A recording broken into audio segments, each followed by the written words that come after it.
Hello, and welcome to The Kosh. I'm your host, Timber Smith, and The Kosh is a podcast that spotlights people who've had an association with Oshkosh or the surrounding Fox Cities area. Kosh listeners, how are we doing this morning? It is good to be here. I'm feeling really good. I always feel bad when I miss a week or two of recording, but summer is the hardest time to get to record because, you know, people got lives. There's things to do, including myself. And so at this time, you know, we miss a couple of weeks here and there, but I'm sure everybody understands because we do try to be consistent with our content. And we are creeping up on 100 episodes. So if you ever get the itch, to get a little bit of the Kosh, we've got lots of back content for you to listen to and would be excited for you to listen to. You know, the summer might be a good time to play catch up because I know most people can't catch every episode every week. All right. But once again, it is a beautiful day out. The sun is beaming and, you know what I'm going to say. Gosh, listeners, you know what I'm going to say. I do not know how I get these amazing guests, and I am so excited about this week's guest. So, without further ado, this week's guest is Fanni Xie. Hey, Fanni. Hi. Did I get that right? Yes. All right. I'm working on it every time. I ask every time, but we're going to get this right. I'm getting better at these names. That's what's really happening. How are we doing this morning? Pretty good. Been pretty busy, and I was up until like 2 a.m. yesterday. Fanni, first of all, you're being modest when you say pretty busy because you are one of the most busy people that I know. Yeah. And 2 a.m.? Yes. It's mostly because I'm organizing an event, which I have to communicate with someone in China. And we have time differences. So the only time we can communicate is kind of like after midnight. Oh. Yeah. Wow. Now, yes, that's a thing. Mm-hmm. And that's 2 a.m. I don't know what I could communicate at 2 a.m. other than some snoring. Yeah, I'm not a morning person, so I would rather stay up late until wake up, in the morning. Okay. That's fair. Mm-hmm. And I'm going to say that's surprising because I've been a morning person since the military. Oh, yeah. And so, because you didn't have a choice then. Mm-hmm. And since you are a vet, thank you for your service. That I'm surprised that the morning didn't stick with you. No, never. That is fair. You ready to jump in? Sure. All right, Fanni, can you please share a little something about yourself and what's your connection to the Kosh or the surrounding Fox Cities area? Well, that's probably going to be a longer story. We got time. Okay. Bruh. So, I was actually born and raised in China, and my mom was a translator. So for her first job, she kind of traveled around the world. And then when she come back and had me, and she always told me that one day you should travel around the world too, to see what's outside. Maybe to study abroad. And that's exactly what I did. I actually came to the United States when I was a teenager, and I went to a Canadian high school, which gave me the combination of education from the Chinese education side and from the Western side too. I really like the freedom and creativity that I get from the Western side. So that's why I decided to pursue my education further in Western countries. That's why I came to the United States, and I did went to school for about 2 years, and you probably can't imagine. I actually studied graphic design for 2 years. Yeah, I never really tell anybody that. I didn't know that. Okay, yeah. That's new. That's new to the story. Yes, and then during my school time, my dad passed away as an international student that time, actually you can't really work. You can't legally work in America. So all my tuition fees, all my living expenses were paid by my mom. And that's just too much pressure on her. And she had to deal with the funeral and the family. So I decided I need to be more independent.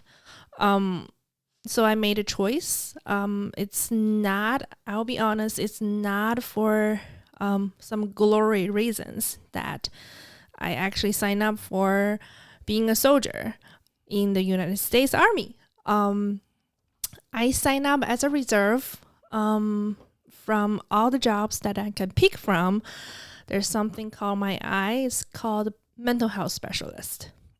And I figured, one is that I always fascinated about psychology and people. Right. And number two is I can actually learn a lot from this job. So that's why I chose it. I signed up as a reserve. But after basic training, which is the boot camp, and then the skill training, first day in my unit, I received an order to go to Afghanistan. So that fat, you came out yes. Straight out of boot camp, and did you get to go to AIT first? Or yes, so I did go to AIT. So boot camp and AIT, and right away you get Afghanistan orders. Yes, and I signed up as a reserve soldier, thinking, I can continue my school after training. I just need to go training or probably for like once a month. That's my thought. But when I signed up, it's when Afghanistan war and Iraqi war happening at the same time. So the rate for me deploying is like 200%. I know that, but I just didn't know it's that fast. Yeah. We are the last rotation to do 1 year deployments. Actually, the experience in Afghanistan gave me a lot experiences that I value. That's that 1 year I spent in there. It's more than what I learned in 4 years in college. Right. My job is basically working with psychologists, social workers, and psychiatrists. And then whenever there's a KIA or traumatic event, we go out. We do personal counseling, group counseling, debriefs. Okay, what is just for our listeners? What does KIA stand for? Oh, it's Kill in Action. That means a soldier sacrificed their life. I did attend a lot of memorial service because of that. Because every mission I go, it's not due to something good. At the same time, there's fun part too. We belong to a unit called Combat Stress Control. That means we do prevention too. I actually, we have this idea to convert like a big theater into gaming competition room. So through that activities and events, we can, release the stress for soldiers. At the same time, I was trying to incorporate my culture into, combat stress control, where if you tell a soldier to come for classes for, stress, for PTSD, or for anxiety, they usually don't come, especially they were forced to come to these classes. Right. Yeah. Right. And then, but I created like a Tai Chi class, Tai Chi meditation class. So you educate them about yin and yang and how to balance yourself through that, and some meditation through, Western or Eastern style. And they found that interesting. They think this is something cool, so they want to come to learn. So that was really interesting.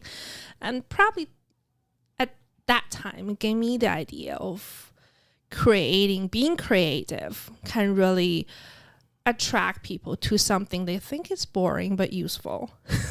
Right. So that's kind of like what I'm doing right now. So I would think that's fascinating. Yeah. Like to have that as an option. I did not ever have to go overseas or deploy, so I don't know. I've just got friends. But you've been through those PowerPoint sessions, right? Yeah, death by PowerPoint. Right. That is not a joke. Right. That being said, I think that's an interesting way to go about that, to bring in other culture, other knowledge bases to come and assist the soldier. Mm-hmm. That's powerful, and I'm sure not happening everywhere. Mm-hmm. Right, that's pretty original. It's actually the Army actually gave me a lot of freedom to explore different treatments options, or just use the resources, whatever I can get, to make the soldiers, one, happy, and number two, any way to release their stress and doing something fun there. Yes, and I'm going to be honest, that doesn't typically happen. Yeah. there's typically some type of guide, book, instructions to every single thing, so the ability to have some autonomy and freedom to be able to create in the military. Yeah. To me, that's almost unheard of. Yeah. Impressive. Highly impressive. Okay. I didn't want to stop your story. Oh, sure. So after my deployment, I kind of fell in love with psychology. For AIT, that's the skill training that we do in the military to fit in our jobs, which we called it MOS. We basically learned 2 years of worth of content in college in psychology into probably 5 months. So it's really an intensive course. But during the process, I fall in love with, this is a way how to help people, how to analyze what's going on with your mind. And you make up the strategic plan to help them. And that's why I chose to keep studying psychology. So I did change my major. I probably spent 6 to 8 years to finish my bachelor degree because I changed my major. So I have to start over. I did take classes while I was in deployment too, online. And that gave me a lot of hardship. I got a lot of D's and C's because I couldn't find internet where I go and to do my midterms. But eventually I did it. I did get my bachelor degree in psychology, and I do have an ABA minor, which is applied behavioral analysis. The minor is focusing on helping children with autistic too. So after I graduated, I wanted to continue my career in behavioral health and mental health. So I did work in the field of developmental disability crowds. I work with elderlies. I worked with kids with autism. That leads me finally to Fox Cities, actually. So the last place before I get out of the military was Savannah, Georgia. It's pretty different from here. Yeah. Just a little. Yes, I have to say, I've been traveling around several states across the America, and then each place I go, I got a culture shock. I got a culture shock from coming from China to the United States. That's the first one. And every state I go, I have a culture shock. Facts. Yes. Actually, we came here because my ex-husband found a job in the area. I figure, with my profession, it's going to be easier for me to find a job here too. And I do heard we have a lot of mental health problem in Wisconsin. I mean, it sounds bad, but it's the truth. And while I was in college, I learned Wisconsin actually is the capital of serial killers. I don't know if you know that. Capital of it is such strong terminology. I mean, I know we've had a few. Yes, but I didn't know we were the capital. But there's something some interesting stories that I learned in college, and several cases are from here too. But that kind of leads me here, thinking maybe I can find something, one, interesting. Number two is something that fit with my profession that makes me keep helping people. But the other thing great about Wisconsin is Wisconsin have more veterans than any other states. Not more, like most, like, you know, it's more than a lot of states. Right. It's yes. true. I think I know we're ranked in like the top 5, I believe. And so we might be number 3. Yeah, somewhere there. And then we have several Medal of Honor recipients in the area too, which is, it's in Fox Valleys. That's crazy. Yeah. Because they just don't hand those out. Yeah. So for my career plan, I want to keep working in the field of mental health, and at the same time I want to help veterans, because as a veteran myself, after getting out of the military, I did have transition problems.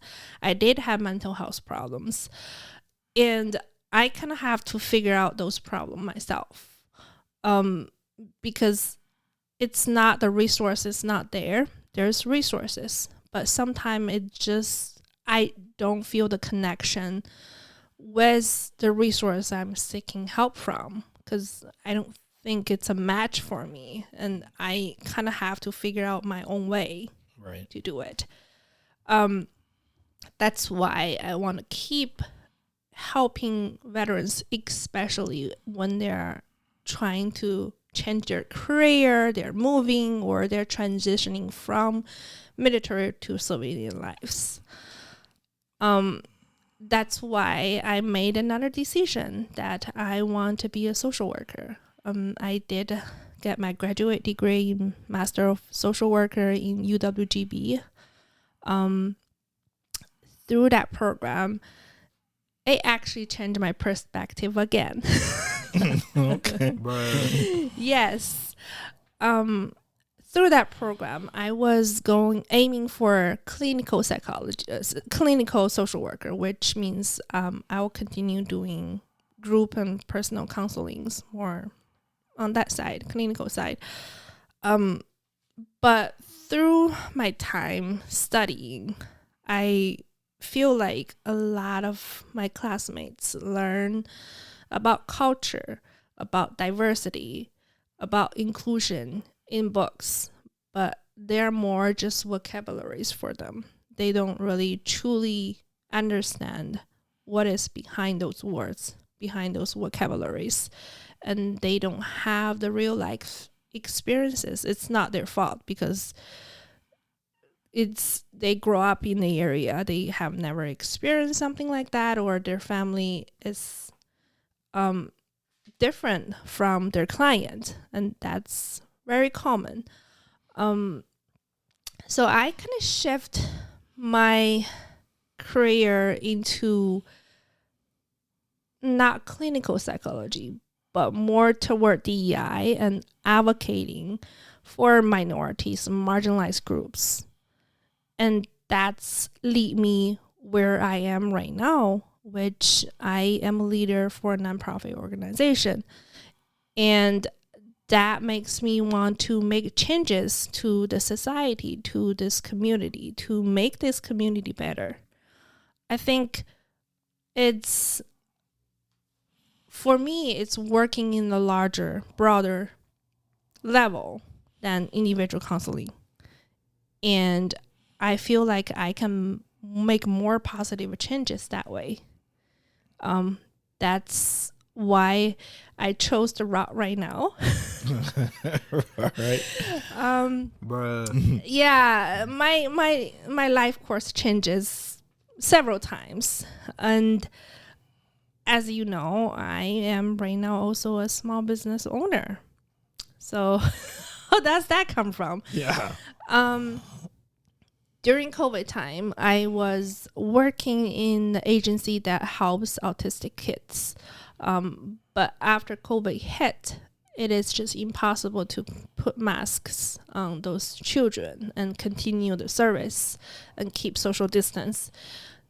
That's why the agency I was working has dissolved during COVID time. And so I lost my job. At the same time, one, I need to provide for myself, of course. Number two is that I always have this dream to become a business owner, to have something of my own. My mom has always been a tea lover. And so she told me everything about tea and how to brew them, the culture behind it, the history behind it. And tea is a very important part of culture in Asian countries. Right. So if I want to open a business, I want to bring a piece of culture in the area. So that fits in my goal as a social worker too, to bring culture and diversity in the area. That's why I thought about bubble tea. So bubble tea was invented in Taiwan in the 80s. It's basically tea-based drink, but something in between drink and beverages and food and snacks. We put different toppings in there. We can put tapioca balls, jellies, popping bobas, yogurts, fruits, whatever you want. Yes. I'm all about the popping. Yes. So that transformed tea into a more accepting form of beverages that can be welcomed worldwide and can be welcomed not only adults but children. So I think food and drink is the easiest way to make people learn about culture. It gained a lot of popularity worldwide, and it has not come here yet. That's why I want to bring this amazing tea drink into the area. At the same time, I don't want my shop just being a food and drink place. I want it to be an immersive culture themed store. And that's why I decorate. An experience. Yeah. Yes. It's an experience. Yes. It's not only food and drink that you're purchasing. It's an experience. Is that when you walk into the door and you are experiencing something different and interesting that you never learned it before. And it's an education itself. Where's the tea come from? How is the tea made? We have a little area where you can try on traditional Chinese clothes and take a picture of it. And our baristas really have all the knowledge of these teas. So it's not only, you order and you get your food and your drink. You can actually have a conversation with us and we can tell you where this tea come from, what's the history, how it tastes, the combination of everything. So you get a full experience rather than having the drink in my shop. It's decorated with Asian pop culture decorations, and we support local artists too. That's the other side of me, my social worker side, is that I don't want to just be success myself. I want everybody else to be successful too. And that's why we allow our artists, baristas to sell their own designs in the shop. And we do have other small business that sell their products in my shop too. And sometimes we create events that invite individual artists or small business to have a booth in the shop so we can grow together in the community. Yeah. I've seen you do some really cool things, and you are everywhere. I am. If people, maybe not so much here in the Kosh yet, but I think you're looking around to see if you can make your space here, and I sure hope you can, because I think it would be fantastic. But you are everywhere in the Fox Cities. Yes. And I think that's two part of it. One is for my shop. Whenever there's an event, we try to set up a booth. One to show the support. And if we are not able to make it, at least we're making donations or sponsorship for those events to show that we are supporting this good cause. The other part is that since right now I'm the president of the Northeast Wisconsin Chinese Association, it's part of my responsibility to promote our culture too. And that's why we are in every events. We're in schools, we're in the YMCA, we are in the children's block party parade to promote the culture, to have a boost there and educate people about the culture. Well, Kosh listeners, you heard it here. Fanni, reach out to Fanni. And Fanni does have a team of individuals. Bring her in. Let her educate. Let her be part of your events. She brings something really different, something really special. Okay.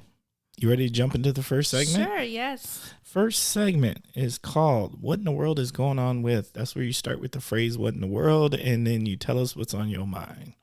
Okay, so my topic is what in the world is going on with female veteran care. Bruh.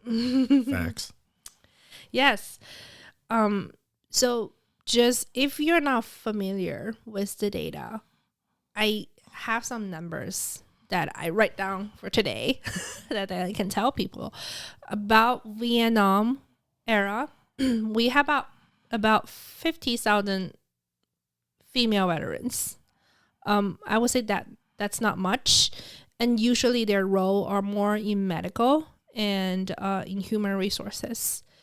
That's why in today's veteran facilities, especially elderly cares, you see most of them are male veterans. And that's why the facilities are majorly designed for males. Same with, all the veteran organizations and the programs are majorly designed for males. In the era of pre-9/11, that's from 1990s to 2010. That's not that to 2000. So there's 370,000 female veterans. You can see how much that number grow. Right. And after 9/11, it's right now. This data is from 2015. Actually, it's not even today's number. It's grew up to 700,000 female veterans. Yes. So right now it's female veterans occupy about 10% of the veteran force and the military force. But, with the number grow tremendously, our system, our organizations and programs can't catch up with those numbers. And especially in rural areas, there's not enough female soldiers specialized, female veterans specialized programs that provided to them, because female veterans face their unique barriers, their unique issues that we need to identify and we need to find a solution with. So I think the first issue is that most of the female veterans are not willing to identify as veterans, because I see that sometimes. Yeah. And sometimes I don't know if it's not that they're not willing. It's because people put the assumption on him that they aren't. Yes. Right. If you have a couple and you say there's a veteran in the family and it's a male and a female couple, right? Everybody assumes it's the male. Yes. But I can't tell you how many couples I've met where it was actually the female who was the veteran. Right. But people, if you say there's a vet in the family, there's a lot of assumptions that are made. Yes. And then actually 45% of those females are belonging to a minority group. That's a large percentage too. But for me, my personal experience that is I do have a veteran license plate in my car. And sometimes when it's hard to find parking, I will park in the veteran parking space in some of the shops. But whenever I park there, you can see how people look at me thinking, I don't belong there.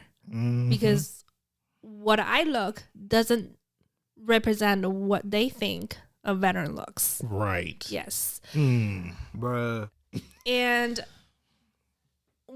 something really interesting is, as a veteran, sometimes we are fortunate to have discounts for several places or theme parks or, for some shops. And last time I went to the Wisconsin State Fair, they do have a Veterans Day where if you show your ID and you can get free tickets. I don't know if you have it. The veteran ID issued from VA, the right side is your name, right? Prove that you're a veteran. The back side, I think they're sponsored by Office Depot or something. So it's their big logo, like Office Depot logo. Nothing but the logo. So whenever I show this ID, I always afraid if people think I just make it myself, if this is a fake. I don't know why I have that feeling, but because my image doesn't represent what people usually think of veteran is. So I always afraid when I hand out this ID, not a great quantity ID, they may think I made a fake one. That's what I think. And then the other part is that people always assume that females in the military does the lighter jobs, which means they usually think you are in the medical field or either you are work back in the office. And that's completely not true. Recent years, I know there's some changes in the military where females are able to take the combat roles, but far before that, females has been taking a lot of combat roles. When I was in Afghanistan, I see a lot of female gunners. I see a lot of female, infantry. They're not really infantry classified, but they still do their job as well. Because as a soldier, you are a soldier. Right, first. Yes. And then second is whatever job they assign you. But sometimes if we don't have enough people, you just gotta do what you gotta do. You gotta do what you're supposed to do. Yes. So that assumption makes us somehow less than male soldiers. It's like it's like people whenever I told people that about my job, so you're safe, right? You're not like in the battlefield. You're just sitting in the office or clinic and you do your counseling. I said, no, that's not true. We roll out every day. We roll out with the guys. That's why we can experience what they experience. That's how we build trust. When you talk to people about their stress, about what they experience in the battlefield, first of all, you have to make sure you are in the same environment with them. Then you can have the connection. They can trust you to tell you how they feel. So that's my experience. And the other part is the mental health part, of course. People would assume, female have less PTSD problem. And that is not true. I don't know why that would be the assumption. But because they think they don't experience direct combat that often. And people would assume that PTSD only related to direct combat. Oh, you're being shot at, or you encounter a bomb, but that's not true. There's so many kinds and types of PTSD. Right. Correct. It could be coming from military sexual assault, and that's a big problem in the military right now. And it could coming from secondary PTSD.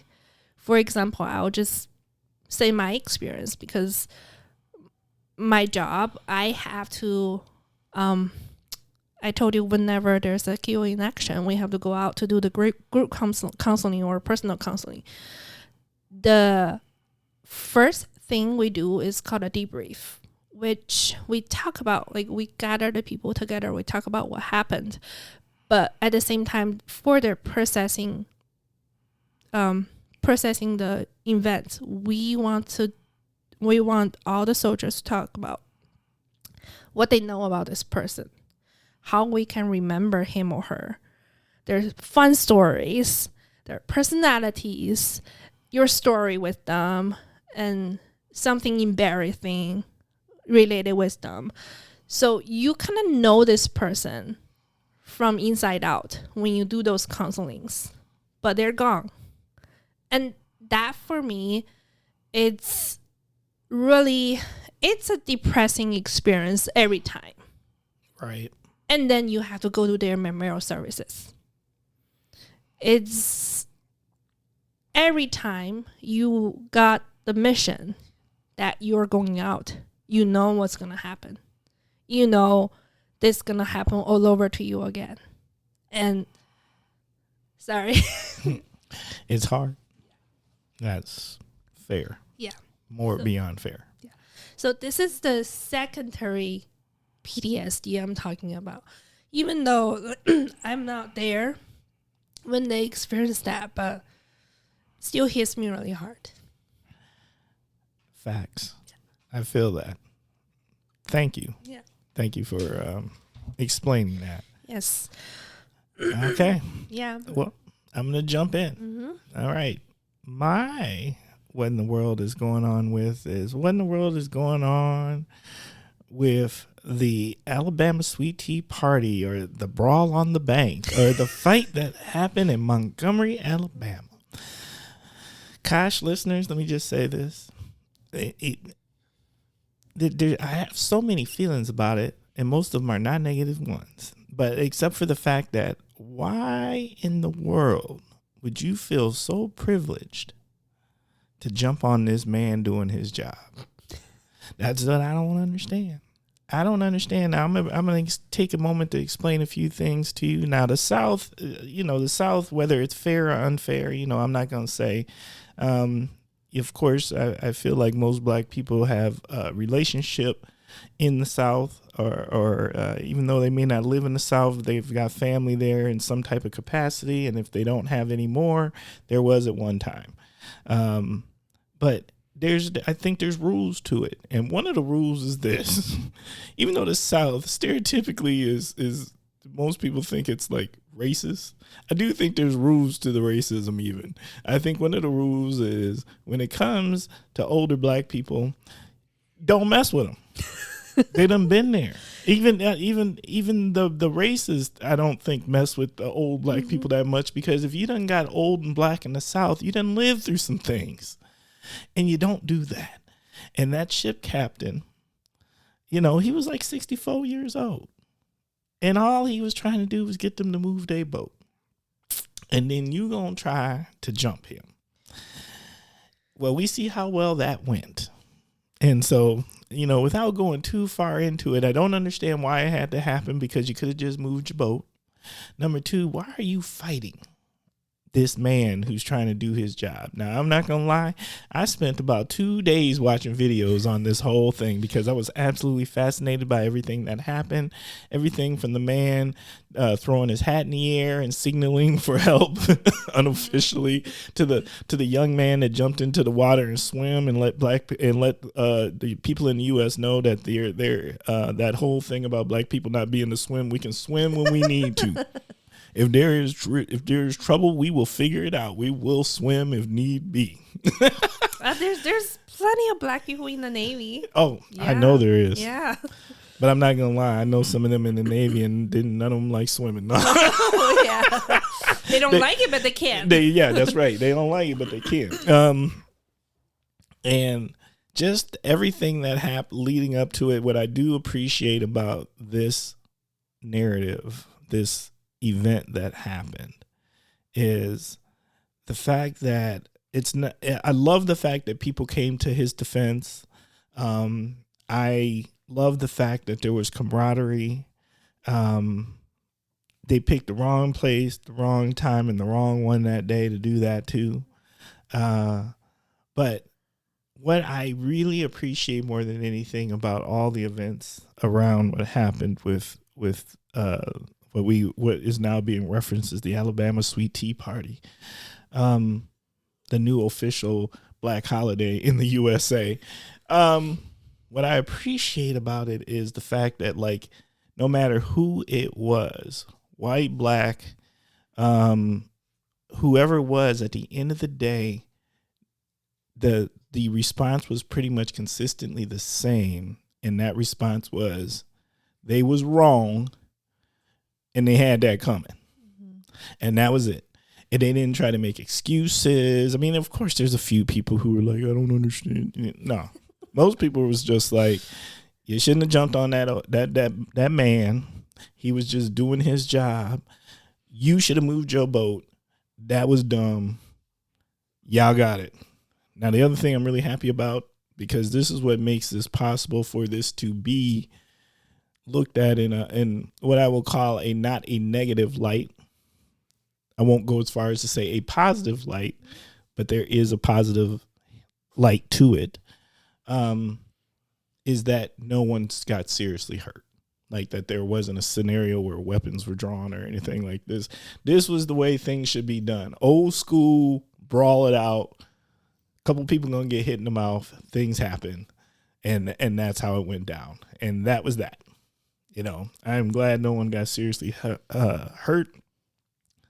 But at the end of the day, don't do that. That man was just doing his job. Don't jump on that man. Leave that man alone and let him do his job. And move your boat. Why is you not moving your boat? That is ridiculousness. He ain't asking you to move his boat because he wants you to move his boat. There's a big boat that got to pull in. Why do you think you get the right to just sit there and not do the things that you're supposed to do? What makes you that privileged? Anybody else? I feel like 90% of everybody else would have moved their boat. Now, did they not move their boat because it was him that asked them to move their boat? Did they just feel that privilege, like they wouldn't have moved their boat no matter who asked them to move their boat? Was they just be on it? Whatever it was, I feel like they got that saying, you play stupid games, you win stupid prizes. They won that day. Yes. That's all I got to say about that. Bruh. Okay, we are moving on to the next segment. You ready for the next segment? Yes. Okay, we are jumping in for word association. Word association this week. We always start off with what I call the unifying word, the word that bonds us all. And I like how you referenced this earlier. And the first word is food. Mm-hmm. Yes. I learned about what culture by food first. Usually that's what I do. And speaking of food, because I'm kind of in the business of the food drinking business, my comfort food, it's hot pot. What's hot pot? Yeah. This is new. Like you got to break this one down because I'm highly interested, and you might have to share some with me at some point.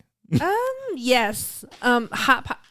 Hot pot. It's I think a lot of you would know what fondue is. Yes. That means, but it's mostly cheese based. It started from cheese. But in China, we have something hot pot where you have a boiling broth in front of you, whether it's spicy or it's creamy or it's clear. Sometimes it's just water. And you were presented all these raw food, whether it's meat or sausages or vegetables or tofu, and you put the food in yourself. You cook it. Kind of like Korean barbecue. And then after that, you dip in the sauce and you eat it. That actually usually in China, we eat it together. Like 4 different people eat out of one pot because usually we share food in one table. And that usually the choices for group gatherings or friends getting together. So it's not only tasting the food, it's that everybody have a conversation starter. Oh, is that still raw? Is that ready to eat?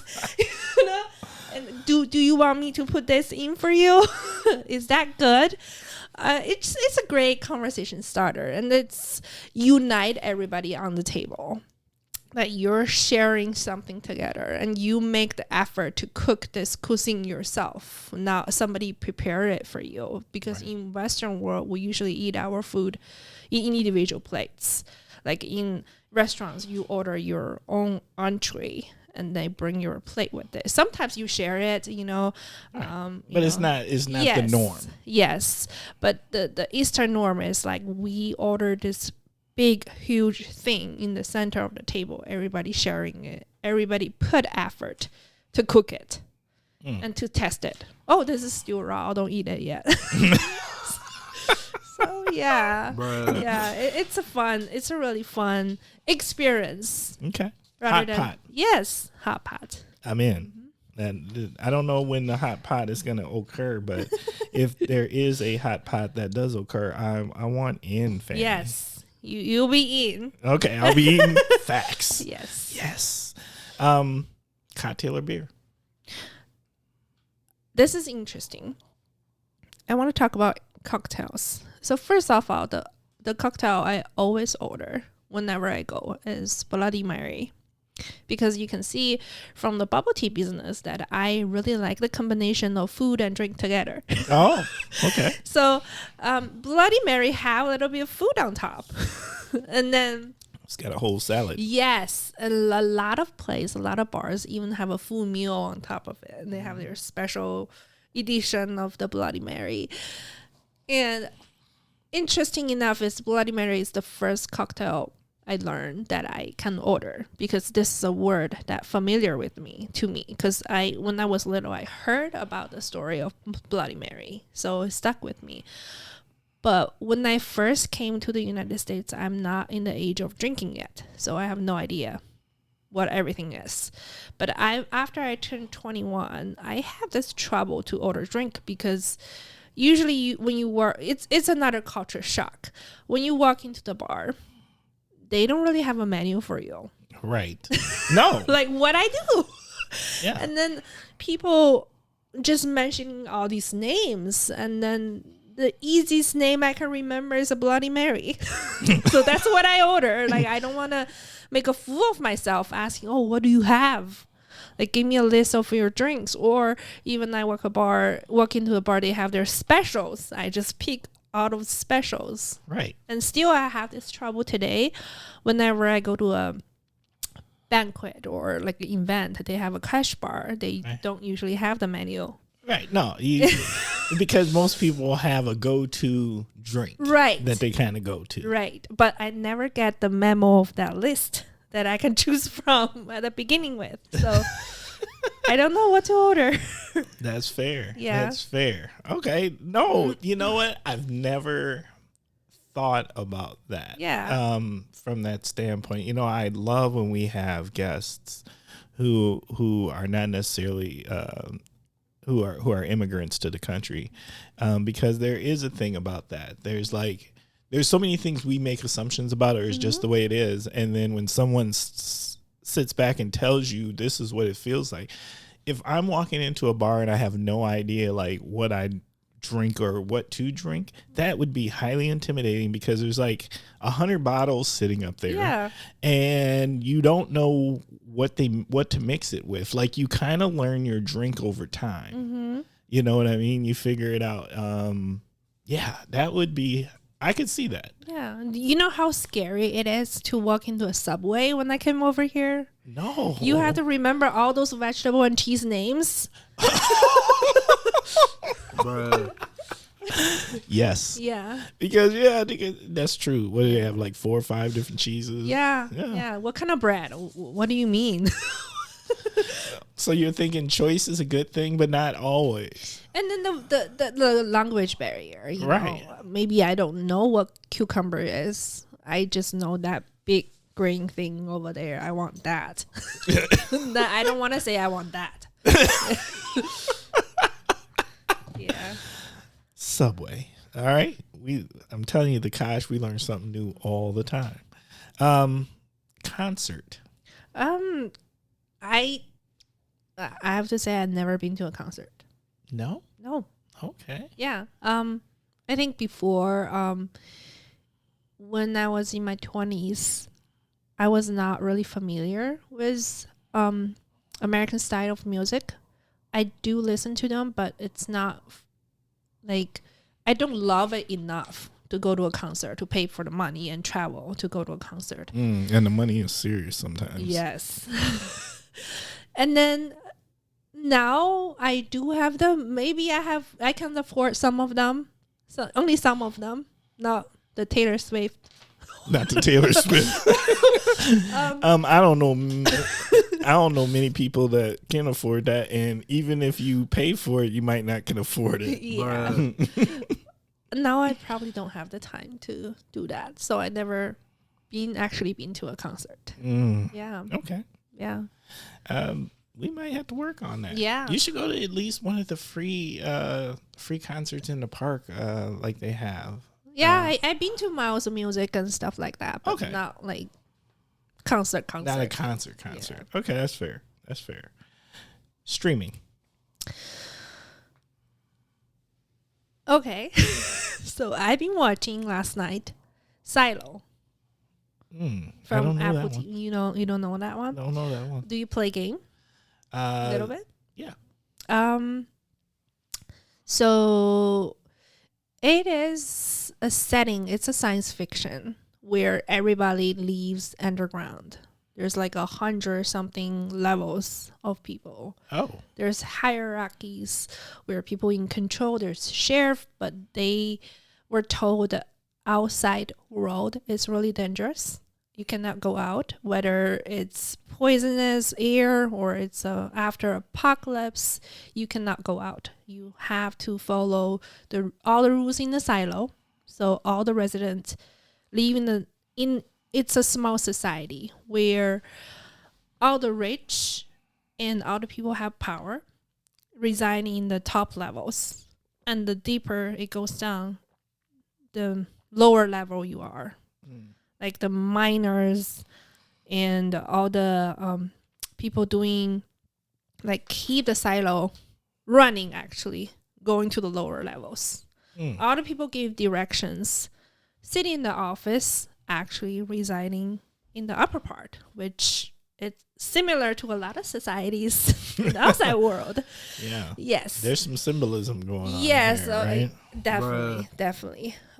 It's an interesting show to watch, and sometimes you can find a piece yourself in there. Which floor you residing on, and what are you trying to break? The barrier to go up, or have you ever wondered what's the outside world looks like? Right. So, yeah. Okay. You've got me I'm intrigued, and I might have to look into that. Yeah. Shop local. Yes.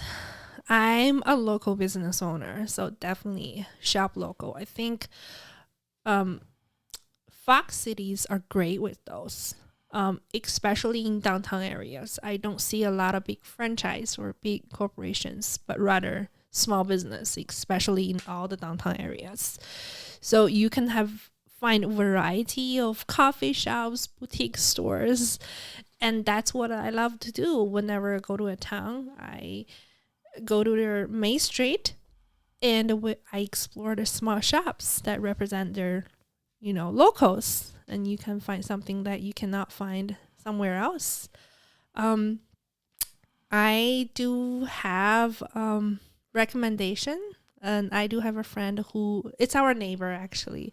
She owns a little boutique shop. It's called the Statement Pieces. So it's a really fun shopping experience for me, because usually in today's world, if you want something, you go online and look to find the thing you exactly looking for. Yep. But for those boutiques, they change their stuff every day, every week, every month. You will never know what you'll find when you go over there. And sometimes because I have heard information, that's the thing about small business and local. You can get really personal with the owner. You can actually have a conversation and ask about things, not like the big corporation. I sent her a message. The other day, my friend have a celebration of her business, and her logo is a peacock. So I just went and asked, do you have something related to peacock? And she just shoot pictures all over the world, like all over the store, like something related to peacock for me to choose from. You can't get that level of customer service anywhere else in big corporations. That's fair. That's fair. Diversity. Okay. This is a big topic for me. I think the major thing I want to talk about is I learned about this in high school, and then I have a deeper feeling about it.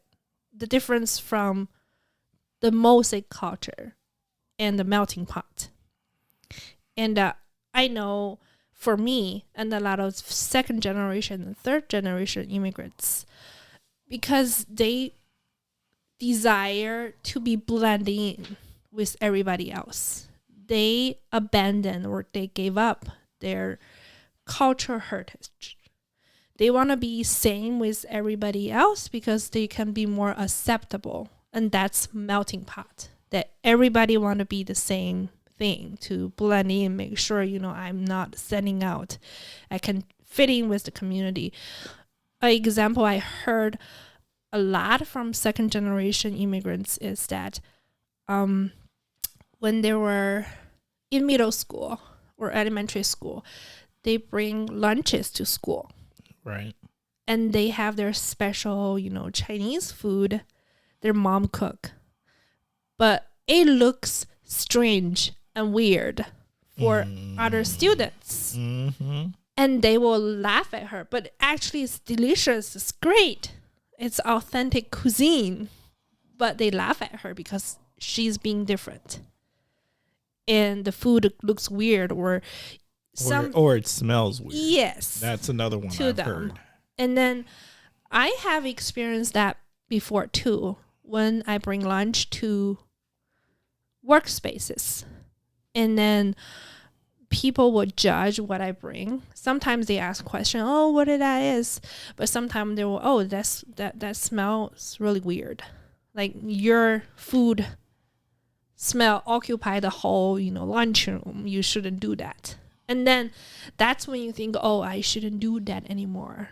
I just should bring peanut butter sandwich. the boring food. Right. Yeah. Yeah. I mean, that whole workspace smell thing is a thing. Mm-hmm. I know I've worked in workspaces where you weren't allowed to make like microwave popcorn. Oh, yeah. Because it's because people feel some kind of way about it. Like people don't want to smell popcorn. I love the smell of popcorn. Yeah. But people won't, or they don't want to take the chance the person's going to burn the popcorn. Yeah. And then the space is stuck smelling bad. But I literally have worked in an office where there were signs that said no making popcorn, no microwaving popcorn. And I was just like, what is this? That's just wild to me. Yeah. And then same with clothes too.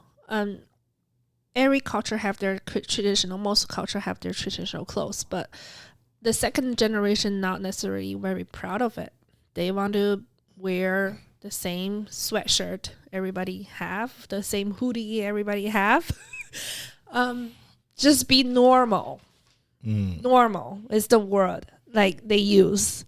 But they, I think being normal is being okay. And you should be proud of your heritage. You should bring your pieces of this place that be proud of it and contribute to the culture that you're in. Mm-hmm. I bring something different. I'm proud of it. It's the same thing that when I was in the army, I know a lot of my battle buddies are actually from rural areas. They never seen anybody from other country, and they do ask me a lot of questions. And I like those questions. I don't feel like, this makes me different from them, but I'm proud of it. There's pieces that I can educate them with. I can open their eyes to. And in Afghanistan, I even cook Chinese food there for them to try. And it's something I have, but they don't.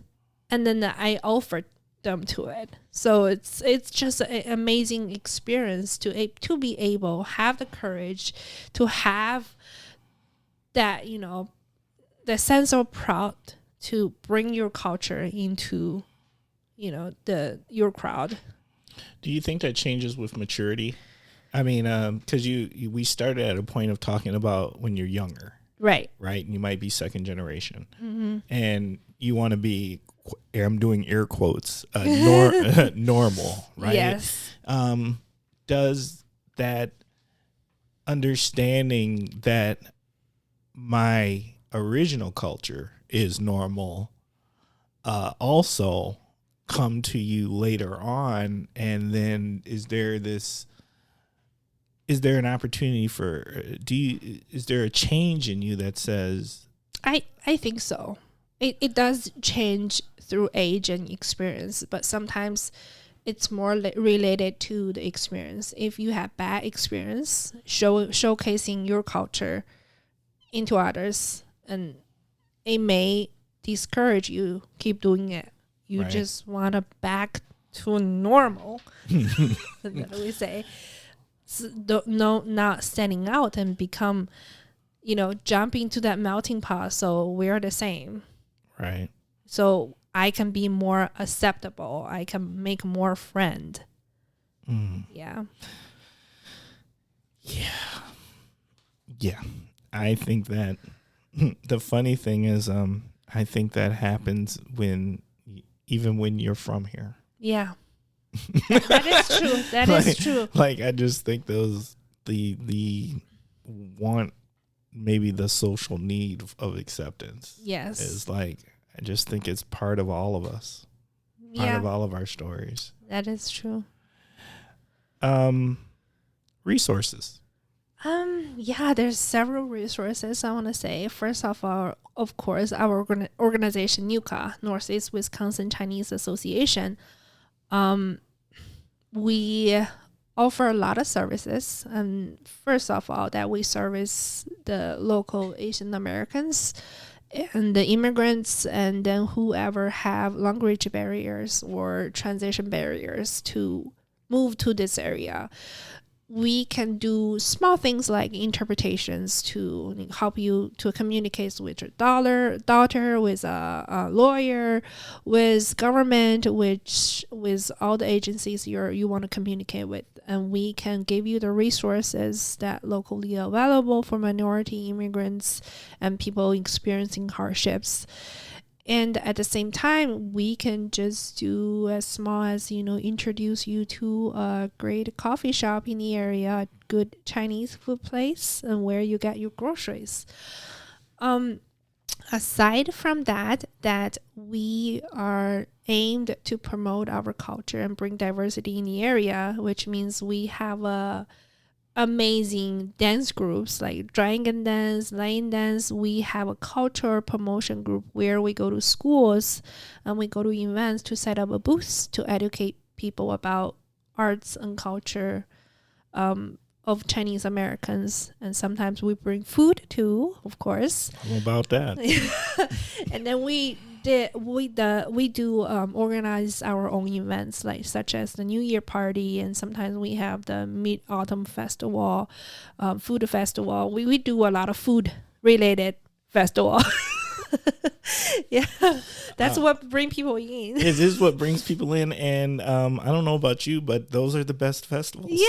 Yes. Bruh. So definitely, if you have a culture related events or festival, or is not culture related, any festival, invite us in. We can bring performances, we can bring volunteers, we can bring food. Yeah. And all of that sounds like exactly why people need to reach Yes. out and bring those things Yes. in to these celebrations. Yes. That I love it. And the other resource I want to share is called Veteran Roundtable. Actually, a Veteran Roundtable was organized by my past supervisor, Elaine Coase. She was my supervisor when I was interning in WWBIC Veteran Service Office. And she organized this meeting every month. So everybody that related to veteran service, provide veteran services, or just want to support veteran groups to come together, share their resources. So sharing is the first part and second part, a lot of people are trying to create new things to help the veterans, and this reduce the duplication of efforts. If there's a resource available already, you can just directly go to that resource. And number 3 is bringing more awareness for veteran health and veteran advocating. Even though your organization may not directly related to veteran, you can still attend those meetings to find the resources and see what you can offer for veterans. Correct. That is a great meeting. Yes. I love that meeting. John does a great job. Big shout out to John. Yes. And all the veterans. I go to that whenever it is still in the area. When it's because now they're kind of moving around all across the Fox cities. Yes. And I'm not always able to come. The last one I think was actually in Oshkosh at Oshkosh Corp. And I really wanted to go to that one, but I couldn't break away to in the middle of my workday to go to that. So yeah, sad that I missed that one, but it is a great resource. Yes. All right. Thank you for mentioning that. Okay. We are going to jump into the next segment. All right, next segment is called Kosh Hidden Gems. Kosh Hidden Gems is where you get an opportunity to tell us about some hidden gem here in the Kosh or the Fox Cities region. Maybe it's not hidden. Maybe everybody knows about it, but maybe they don't know this particular detail about it or this particular program about it. Fanny, what do you got for us? Okay, I want to introduce a gem. I don't want it to be hidden. I just wanted it to be a gem because it's my own business. Why? It's because we have hundreds of Google reviews on our business. And one of the reviews actually talk about how our store is a hidden gem in the area. And he talks about, he wishes nobody know this place. But at the same time, they want us to thrive. So he still introduced our shop to others. I appreciate our customer a lot, actually, for that. Okay, Fanny, I need you need to say the name of the business. Okay, it's my business. It's called Uni Uni Bubble Tea, and it's located in 823 West College Avenue, right in the downtown area. And what we offer, it's really interesting. We have over 50 different types of drink. So if you can think about it, we are the Starbucks of bubble tea. You have highly customizable menus where we have smoothies, yogurts, milks, and regular milk teas. We have slashes. We have cold drink, probiotic drink, fruities, all kinds of them. Oh, absolutely. Things that do not have dairy. For us non-dairy people, there are some fantastic options. Yes. For classic milk teas, we can use non-dairy creamers. We can substitute with coconut milk, oat milk, you can name it. And then you can choose the sugar levels. And you can choose take out things from it and put in things about it. You can choose surprise me, where we make whatever we want for you. Or some of our customers just create their own drinks. They know our menu enough to know what we have. So they just ask, oh, I saw this here. Can you make that? Or just throwing random ingredients together to create something. I think that's a fun part of it. Like, you can actually be creative and create something for yourself. You know what I appreciate about Uni Uni is every time I've been there with you, usually a meeting. Yeah. But it's the vibe. The people that come there to order, like, they're excited, like, legitimately, like, they're excited, they're enjoying themselves. There's this vibrance about the space and the environment. Your staff is amazing. Yes. Like, you can tell, like, they're passionate about what they do. They enjoy what they do, and they take it seriously. Yes. Like, it's not just a job to some of them. Like, I feel it's bigger. Like, it's their thing. Like, they feel really good about it. And it creates this energy whenever you go in there. Well, outside of the fact of the the Chinese pop culture stuff too, Yeah. because that adds its own elements. Yeah, I think our decoration is anime and manga themed, and I think it's been creating manga, anime, and generally Asian pop culture has been creating a lot of waves in America right now.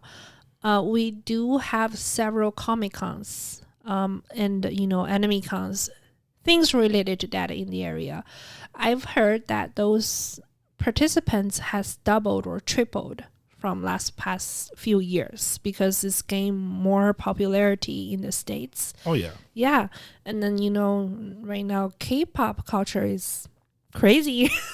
Apparently. So that's the part I want to bring in the area. Like, people have a space to, express themselves, such as we just have our custom events too. So they, people live here that are passionate about anime and manga and cosplay. They don't have a place to show, what they have. And then this is a actual opportunity for them. Usually they have to travel to Milwaukee, Chicago, or further to attend those, events. They have all these fancy clothes they made, customized, and they don't have the chance to show them. So, right? Yeah. That's pretty cool. Okay. I think that's a good call on the hidden, what we hope to not be hidden gem. That is fantastic. What does the Kosh need? The Kosh. This is an interesting topic because I think we need more diverse individuals actually to work in the places and agencies aim to bring diversity in the area. Representation. Yes. There's several amazing organizations in the area that aim to service or provide diversity to the area, or provide advocacy for, immigrants or diverse populations. Mm-hmm. But their board members and their leaders are not so much diverse. Not sometimes. Yes. You are right. Yes. Some of the agencies, yes. Yes. Some of the agencies, Right. Not so much. Some of them have great intentions to help diverse populations, but I think for me it's essential to have someone in your board that understand their culture, their background, to identify what's their obstacle is, what's their difficulties, in order to find solutions for those obstacles. I think enough can't be said for lived experience. Yes. Right? I don't think we give enough credit to lived experience. You can read a lot of books. You can be closely associated and aligned with individuals, but sometimes to truly know the nuances of how to fix something. Yes. How to truly not even fix it, but how to address it, or how to create the best environment, how to change your culture and environment so it's inviting to amazing talent and diverse individuals. You need lived experience in these spaces. Yes. And then at the same time, I think that's the other issue is I know a lot of immigrants, they have this fear of doing community work, because they were thinking, oh, I'm facing all these difficulties and all these obstacles to get where I am right now, which is stable. Right. And back to the topic, normal. Yes. And right now, I'm trying to start something that it's special. I'm trying to become a leader, and that's scary for them. That means they're going to break out of their shells. They're going to go out of their comfort zones. Maybe out of cultural norms. Yes, especially for Asian Americans. We are really humble, and we just want to, if you know them, a lot of them are, you will consider them quiet. They don't speak out that much. So I think that's the culture perspective of that. Like, they're scared of being a leader. They're scared of get out of their comfort zone to do something like that. And they're thinking, probably it's not my job to do this. Let the professionals handle it. And they don't realize they are the professionals. Right. I was going to say, they're the professionals. Yes, you are the professional of your own experience. Sometimes they don't realize that. You are the expert of your own experience, your own culture. Facts. Yeah. Okay. I think what we're going to do is we're going to take a short commercial break at this time. Did you know there are children in the Fox Valley in need of hearing aids, but their parents struggle to provide them because of lack of insurance or high copays? I am Juliette Sturkins, audiologist and board member of Here in the Fox Cities, and proud that this small local nonprofit organization has helped fund hearing aids for some 30 kids. Your donation would help more children hear. Visit hereinthefoxcities.org to learn more and to see their smiles. Every child deserves to hear. Okay, we're back, and we're ready to keep it moving. Now, this has definitely become my favorite segment. Next to shout-outs. My favorite segment of the Kosh, and this is called Story Time. This is an opportunity for our guests to share a narrative of their choice, a story of their choice with us, the Kosh listeners. Fanny, what do you have? What do you want to share with us? I think we just talked about breaking the shells. I want to talk about how I broke my shell to bring Uni Uni to the Fox Cities. I have no business experience when I have the idea that I want to open a business. That's why while I was in graduate school, I actually attended the Fox Valley Venture Centers program. It's an entrepreneurships for veterans, which if any veterans want to start a business that listening to the podcast, I would recommend that you try this program. It's free. It tells you all the way from how to have a business idea, a business model, to how to do accounting, how to get a loan, how to use community resources, doing marketing and doing promotions, and eventually set up your own business. And it's completely free for veterans, and it gives you $1,000 seed money after you complete your program too, which is great. So I went through that program. I did have 6 pages of business plan when I started that program. Basically just my raw idea of how to start a business. It was not good, I would say. After the program, I turned that business plan into a 60 pages business plan. 60? Yes, 60.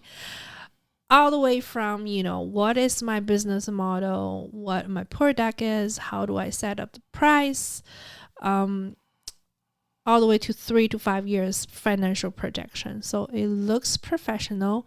It has all the details that somebody look for in a business plan. It was praised by a lot of bankers saying, this is the best business plan they have seen for years for small businesses. However, that's what happened is, first of all, I'm trying to start a business during COVID time. It's a food drink business. And of course, it's going to be hard. And second of all, I don't have business experiences. That means whenever I'm trying to apply for a loan, they're going to look at that and saying, oh, maybe you just wake up one day and want to have a business and you're like daydreaming. It's not something that one day you wake up you can do. You need a lot of experience in this. And third part, it's the most important part. This is something new that I'm trying to start. Right. It's unfamiliar to the region. Yes. If you're not familiar with something, there's two ways you deal with it. One is just reject it, saying, oh, I don't know what it is. I don't think it's going to be successful here. This is things I'm not familiar with. And for bankers, it's not safe. It's risky when you bring new things or even trendy things. And then there's a second option, which some of my mentors did.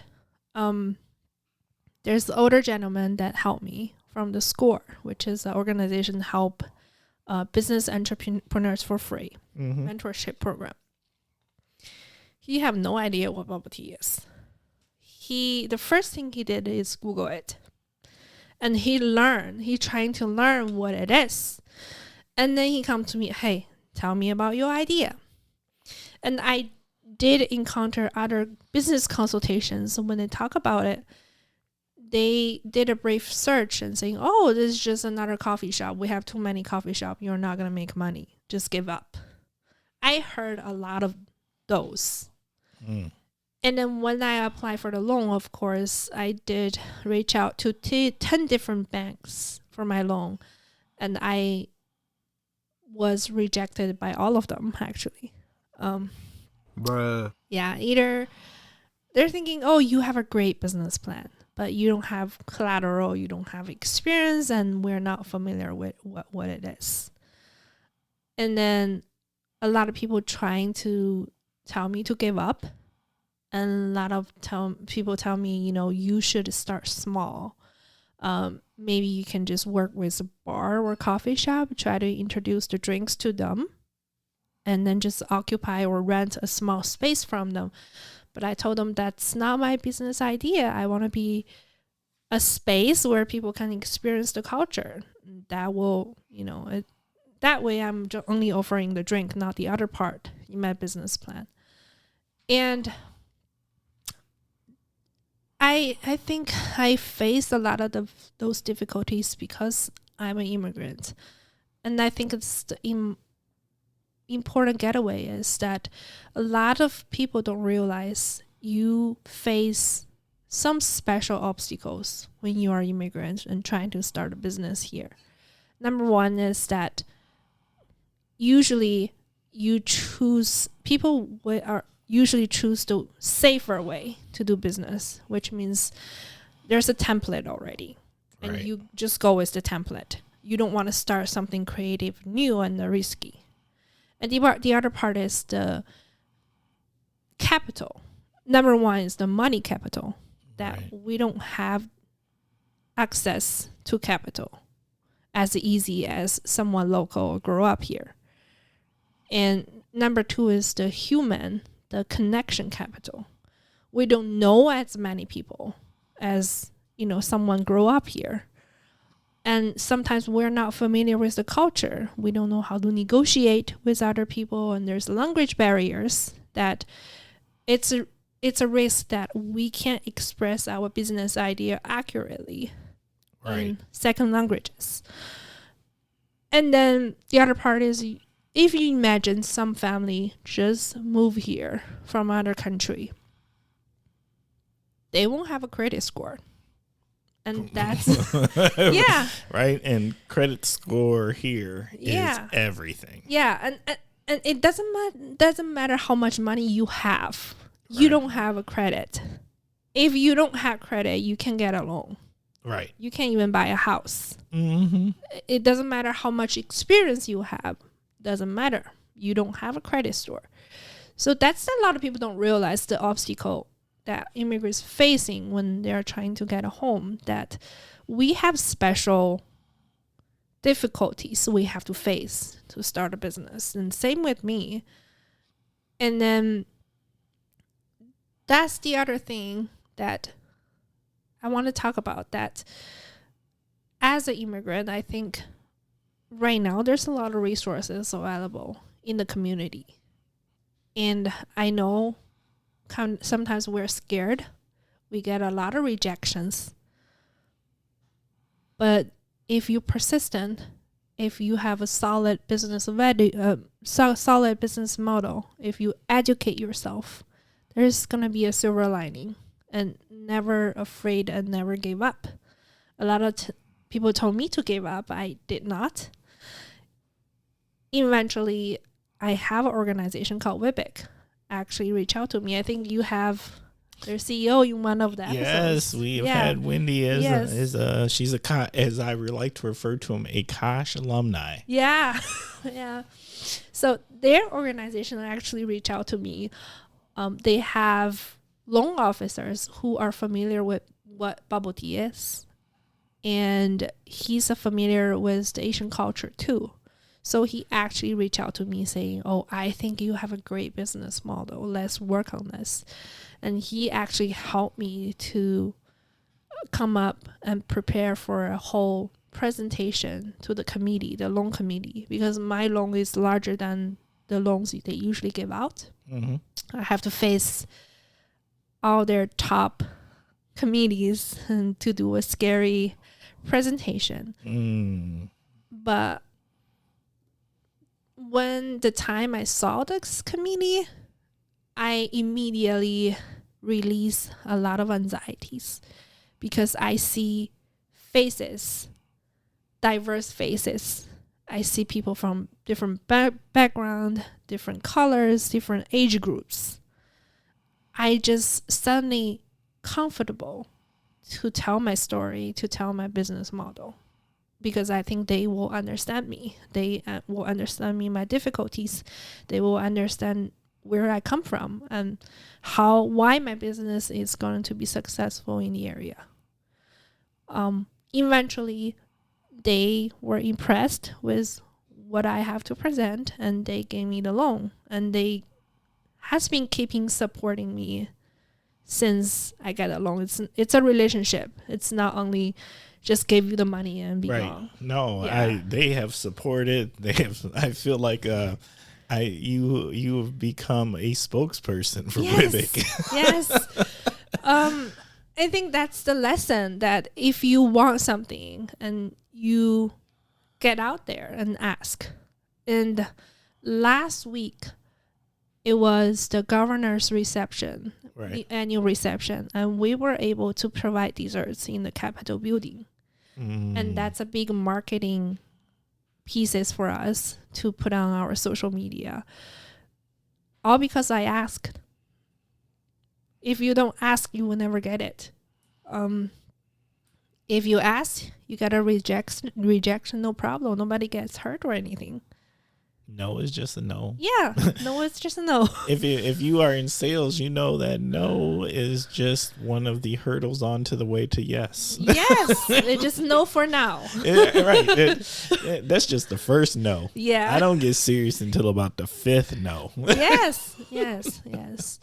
And that's a lot of small business owners are afraid of doing, to ask to participate something that you think it's bigger than your business. You're thinking, oh, I'm not there yet.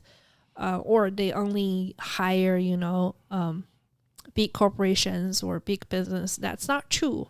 State of Wisconsin is really good about that. They want to contract with minority businesses, veteran business. They do. Yeah. They actually do. Yeah. They're just worrying why people don't come forward and ask. Right. If you ask, you'll get it. Yeah. No, there's programming for that. Yes, a lot of them. There's grants. There's a certification you can get, and so then you're on the list. Yes, and you actually get priority. Priority, yeah. For bids. Yes, I have definitely worked with them also.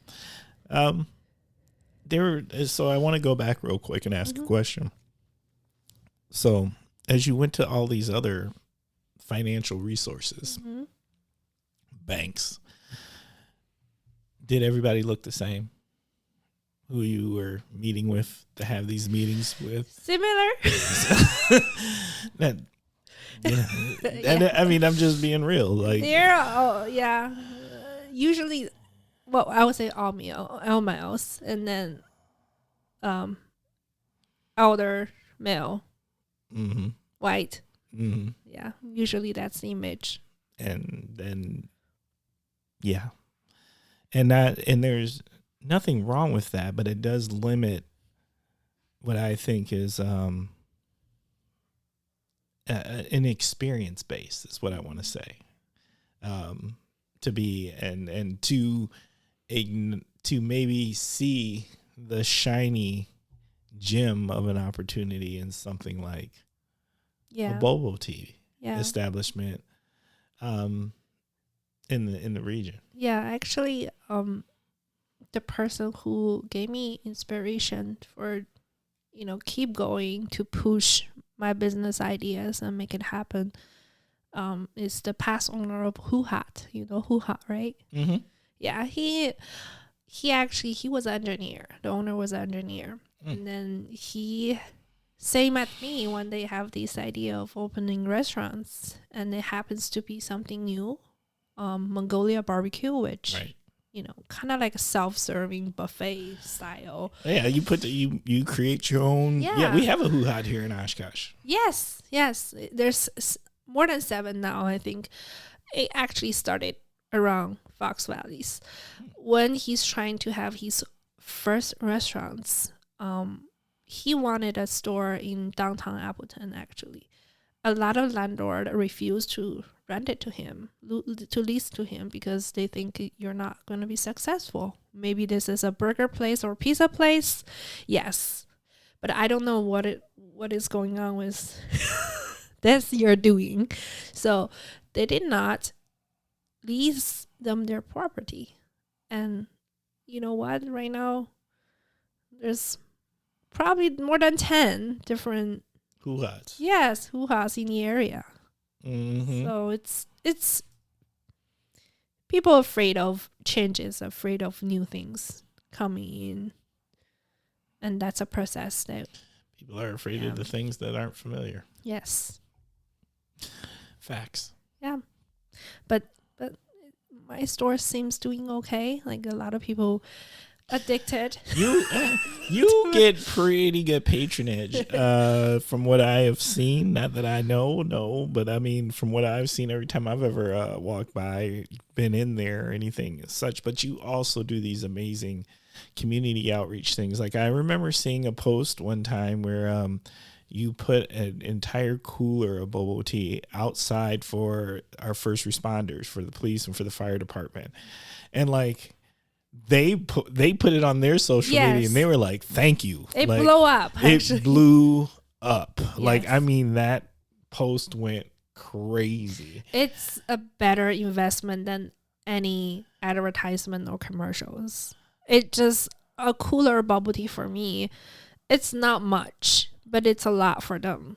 Yeah. I think, And they showed up. They came. Yes. They came. It was and got gone. Yeah, it was gone the next day. Yeah, they didn't mess around. They came and got that boba tea. Yeah. Okay. All right. Now it is time to get down to the serious business. All right.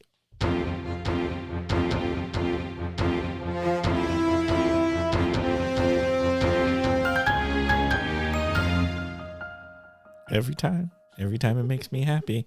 All right, it is time for Topic of the Week. Topic of the Week is chosen by our guest 99.9% of the time. And this week will be no different. So, Fanny, what do we have for our Topic of the Week? It's cultural competency. Let's... Oh, I'm feeling that. Let's go. Okay, so... as social workers, we learn it from school, of course. We have a whole course designed to present what is cultural competency. And we used to call it cultural awareness, but cultural competency is so much different from awareness, because awareness is the first step, that you realize there's a difference and you know your difference and you are respecting that difference and go from there. But cultural competency is both sides. I think cultural competency means, first of all, you need to know your own culture. Mm-hmm. You have a basic understanding of your own culture. And then you relate it yourself to the other person's difference. And is the first step that you realize we have differences. And the second step is you listen and learn what's the other's experiences. And you respect that difference. And you share, you listen, and you pay attention from their perspective and use your imagination to think in this situation why their experiences are different from mine and how they react to certain situations are different from mine and why they're doing what they're doing, rather than seeing their behavior being strange or unusual. Or wrong. Yes. Let's just say that this is the wrong response. Yes. So I want to tell a story where when I was in the social worker program, we have a class. It's called family therapy. So basically, what we did is we have a project where we are divided into groups and we are role-playing into different family members, and we take turns to play therapists and family members. And we chose a Hmong family. And I am the elder gentleman in the family, which I have Parkinson's diseases. My family member want to send me to a nursing home. But I was really mad about this decision because in Asian cultures that I provide for this family when I was younger. Now I'm old. My children's obligated to take care of me. If you are sending me to a nursing home, then that is not acceptable. And this is really normal for almost all Asian families. That's the family dynamic. I provide for the family when I was younger, and I need to be taken care of, when I was older. Even now, my mom, she's retired, but she have to take care of my grandma. It's her responsibility. There's no way around it. So during this role play, the whole family get together to talk about what they've been through, what the conflict is. And I was acting really angry, and I was telling one of my kids haven't get married, like even they're 30 years old, which is not normal for my culture. Like, you're too old, you should have kids now. And if they choose not have kids, and that's really disrespectful for the family. Like, I need kids. I need a lot of kids. And if you're not having kids, you're refusing for your responsibility to have, get our family continued in the future. The whole conversation we had, my classmates they think I'm really weird. They think I'm overreacting and being dramatic. They're thinking, oh, this is not acting school. Why you're doing this? I said, no, I'm not being dramatic. This is no norm for Asian families. And that's why I think, everybody we learn about cultural competency in schools, but they're not really understanding it or thinking they still think it's a strange behavior, like you're doing this. They don't thought about it in the perspective of the dynamic of an Asian family.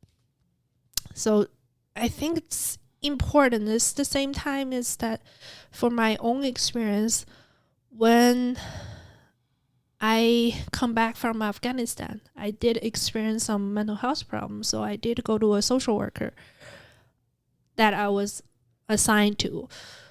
And that social worker never been in the military. And it never,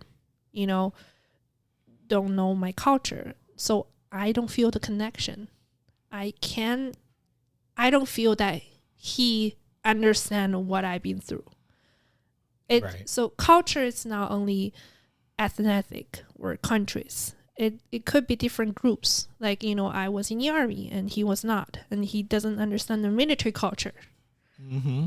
So I think it's important, one, for mental health workers to learn about cultural competency, and number two, it's important for employers, for every company, everybody to understand to have the skill of cultural competency. And most importantly, cultural competency is not a skill you can master. It's not something you learn that you will, I'm perfect with it now, I'm good. It's a lifelong learning experiences. You learn Right. with each interaction you have with other people. Exactly. Every day you encounter someone, brings a new piece of their culture to you, and you learn from that. All sorts of cultures. Yes. And I'm not even addressing like race-centric focused kind of culture things. I'm talking about a blue-collar culture versus a white-collar culture. Those people who work every day, and they're working with their hands, or they're working instead of in an office kind of setting or space. There's so many different I think of where I work at.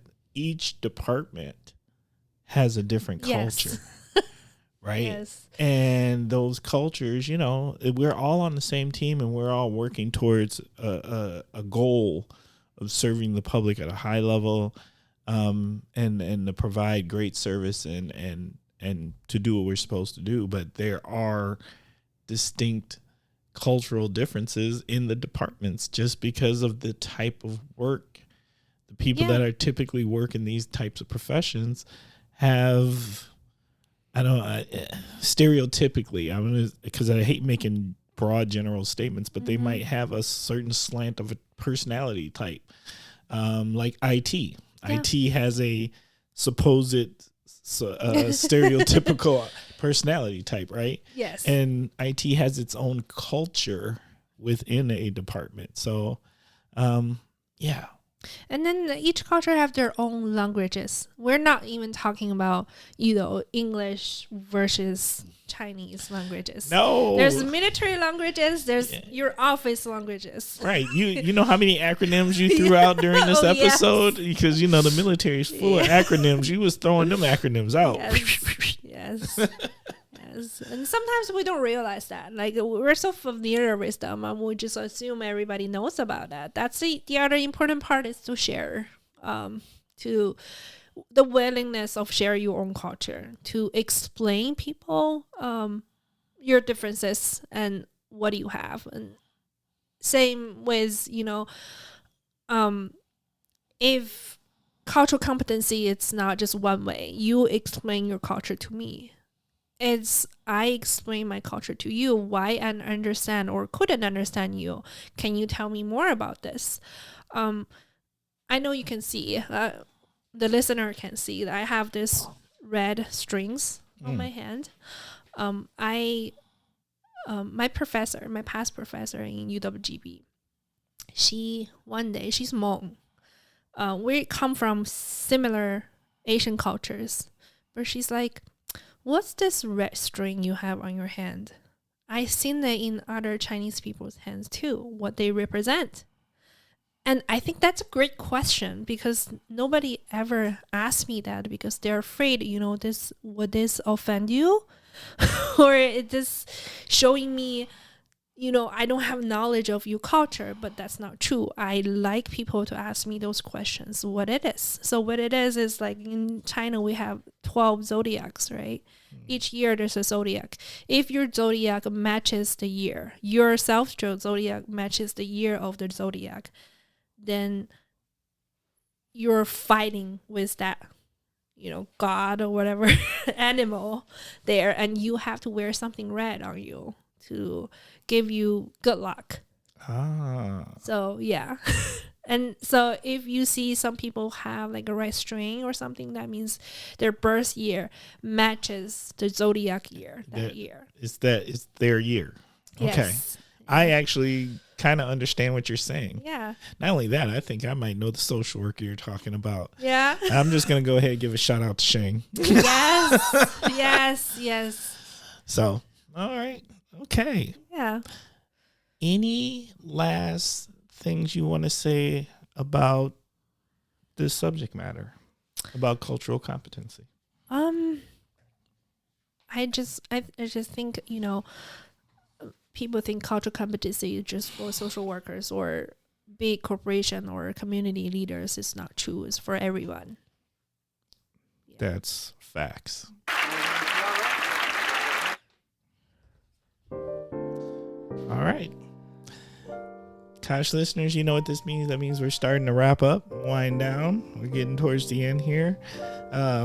Thank you for spending time with us. Thank you for giving us your ears and your minds for this period of time. I'm hoping that we're delivering amazing content. I learn every episode, so I'm always proud. And I'm proud that people will take time to listen to us. We hope that we're giving something relatable and something that you can learn from. That's always the hope, that we're connecting at a different level. Please feel free to reach out to us. Let us know how we're doing. I would love to know what you think. I would love if you would want to be a guest. Reach out to us at askthekosh@gmail.com. Once again, that is askthekosh@gmail.com. Or you know what? If you would like to have a commercial spot on the Kosh, reach out to us for that too. We would love to have you. Kosh listeners, I also want to say, please take the time to leave us a review. Leave us a review. Let us know how we're doing. But more importantly, you leaving us a review lets people know what a great show this is, and also it raises our analytics so more people can learn about the Kosh, because we think we got something pretty special going on here. Not just that, also subscribe to the Kosh. It's only a button click. However you are listening, if you are particularly listening to Apple or Spotify or however you listen to the Kosh or consume it, take the time, press the button and subscribe. And lastly, I don't know if Kosh listeners knew this, but I have been working on creating a YouTube channel for the Kosh. So there is a YouTube channel created. It's an involved project. So I try to do one thing a day, and it's basically taking an episode and turning it into a video and uploading it to YouTube. But that takes time. So what I kind of try to do is I try to do an episode a day. That is not working well. But so far I've got about 30 plus of the episodes uploaded. So if you go to YouTube and look up the Kosh, it's there. I wanted to give this option out there. So it gives another way to consume. So, not everybody's into podcasting. Not everybody knows how to consume a podcast, but a lot of people know how to watch a YouTube video. Or it's a good way. It's put in a channel, so like once you put it on, you could just listen to the episode. So put it on your TV and listen to the Kosh. I'm just trying to give more options to be able to connect, because once again, we think we have some pretty special content here. I don't know another podcast regionally where you get to know who your neighbors are and your neighbor gets to teach you something valuable to help you engage our community. It's just different. All right. Now, on to what is truly my favorite part of the show. It is shout out time. All right. Shout out time. Fanny, who you shouting out this week? Okay, of course, I'm going to shout out to all the Dragonboat community we're doing. So as you know, we are organizing the Northeast Wisconsin Dragonboat Festival. And we started with 3 people at first. Yes, you did. Yes, and we grew into 9 or even 10 people crew right now, which is amazing. It's just people coming from everywhere, just volunteering their time and energy to put this big cultural event in Oshkosh City, where I'm very excited, and it's a lot of work. Facts. They have their full-time job, but this is another full-time job that they do. Like, we are sending out midnight emails because that's the only time we have to send out emails. Yeah, it's all the hard work. I'm just really moved by their motivation and by their dedication to put this event together. And then we are a month away, so it's going to happen in September 16th, 2023 in Leech Amber Theater of Oshkosh City. And it's started from 10 to 5. We still need volunteers. We still need we have enough boats right now, I think. We need participants to come over here to promote your have a booth to promote your organization, your company, and to make. Do they got to pay for that? No, actually, it's free. Affinity Fair is free now. So we want the public to learn what's available in the area. So come out here and take a booth, and then educate people and promote your organization with us.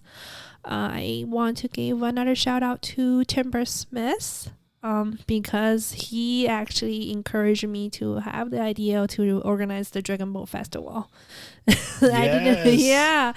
Because I'm relatively new to the area. When I came over here, I learned, Timber told me that there was a festival happening for 10 years in Oshkosh. I didn't know about that. And that gave me the courage, I can do something like that here. I can restart a project. And facts. now it's happening. Historical context helps, right? Yeah. Who knew? Who would have thought Oshkosh, Right. All right. That's it. You got all your shout outs in? Yes, I think so. Okay. Let's see. This week, I think I've got a good list of shout outs just because when I miss a week or two, I've got to catch up with everybody. I want to send a shout out to Neo Medina, who is a Kosh alumni from who has just finished this amazing mural on the Boys and Girls Club. I want to send a shout out to the Boys and Girls Club of the Fox Cities, or the Fox Valley, for their 25th anniversary. I got to go to this event. The unveiling of this mural is powerful. If you know, but Neo does this amazing thing where he builds community around this art project and lets the youth lead. And in this case, their faces make up the art. And this takes up not just one side of a building, but he even stole a little bit more wall space on the other side of the building also.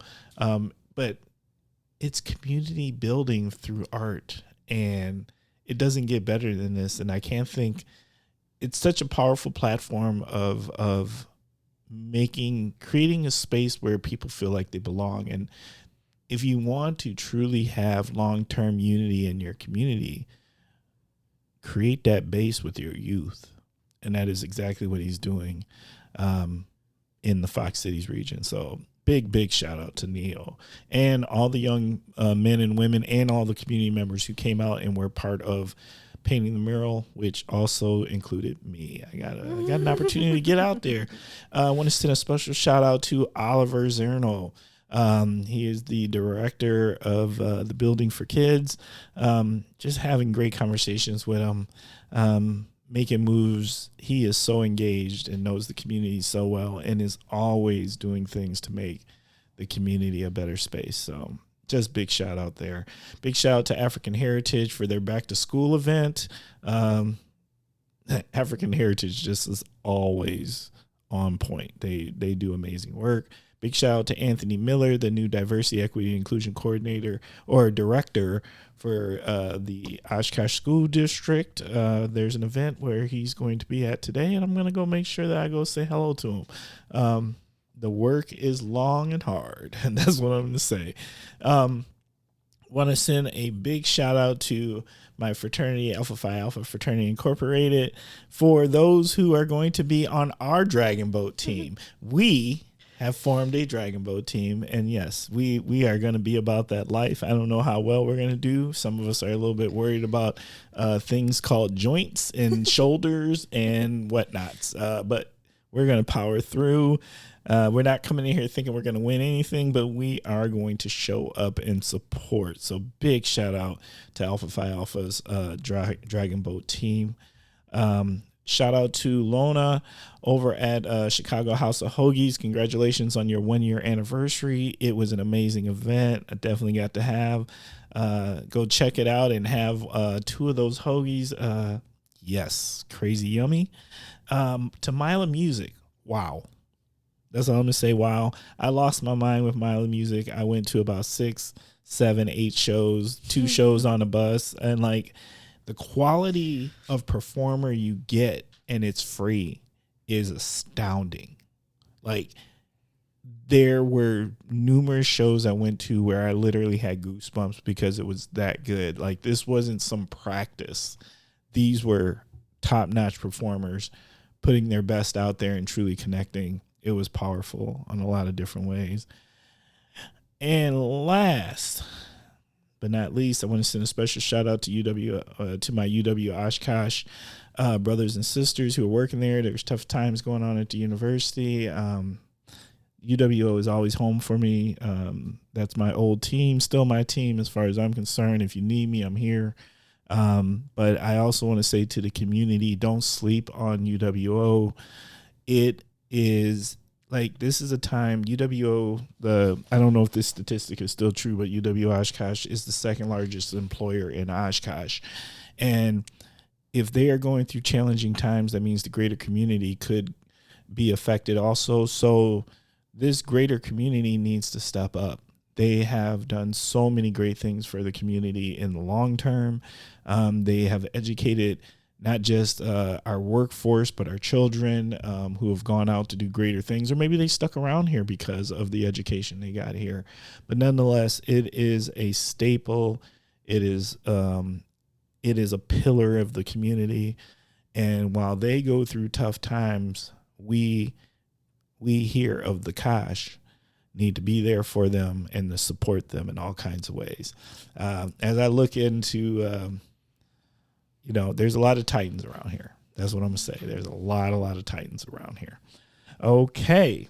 Now, we are at the end of the show, and there's one thing left to do, Fanny, and that is you actually have 3 choices. So you can either give parting words of wisdom. Okay.